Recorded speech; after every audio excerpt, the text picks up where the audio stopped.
Je, kifaa chako kinahitaji kutengenezwa? Tunatoa uchunguzi wa bure. Bila simu au safari, tunachukua kutoka mlangoni mwako na kurudisha. Kabla ya ukarabati, tunatuma bei na tunaendelea tu baada ya idhini yako. Rahisi, wazi na kitaalamu. Kiungo kiko kwenye maelezo.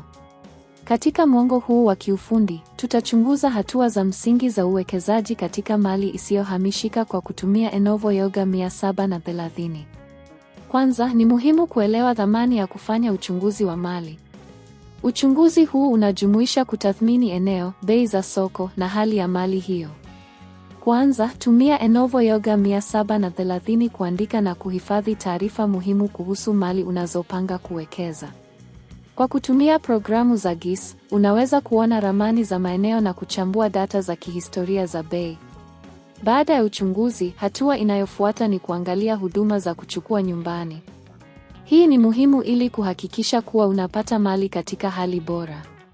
Huduma hizi zinaweza kujumuisha ukaguzi wa mali, tathmini ya gharama za ukarabati na usaidizi wa kisheria. Unapotumia Enova Yoga 730, unaweza kurekodi maelezo na picha za mali hizo ili uwe na kumbukumbu sahihi wakati wa kufanya maamuzi. Kisha ni muhimu kuzingatia bei kabla ya ukarabati.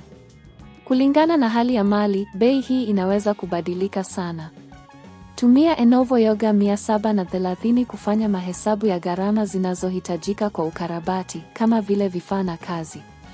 Hakikisha unajumuisha gharama hizi katika bajeti yako ya uwekezaji ili kuepuka hasara.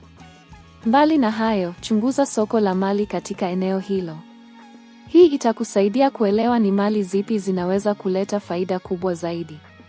Kwa kutumia Enova Yoga 730, fanya utafiti wa soko na uandike ripoti fupi kuhusu hali ya soko.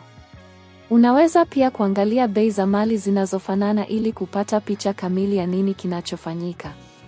Kwa kumalizia, uwekezaji katika mali isiyohamishika ni hatua kubwa inayohitaji utafiti wa kina na maandalizi. Kwa kutumia Enova Yoga 730, unakuwa na zana bora ya kuandaa, kuchambua na kufanya maamuzi sahihi.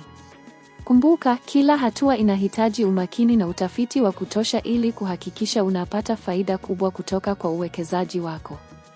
Usisahau kuangalia huduma za kuchukua nyumbani na bei kabla ya ukarabati ili kujihakikishia kwamba umefanya uwekezaji mzuri. Je, kifaa chako kinahitaji kutengenezwa? Tunatoa uchunguzi wa bure. Bila simu au safari, tunachukua kutoka mlangoni mwako na kurudisha.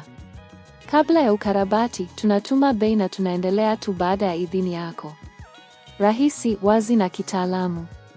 Kiungo kiko kwenye maelezo.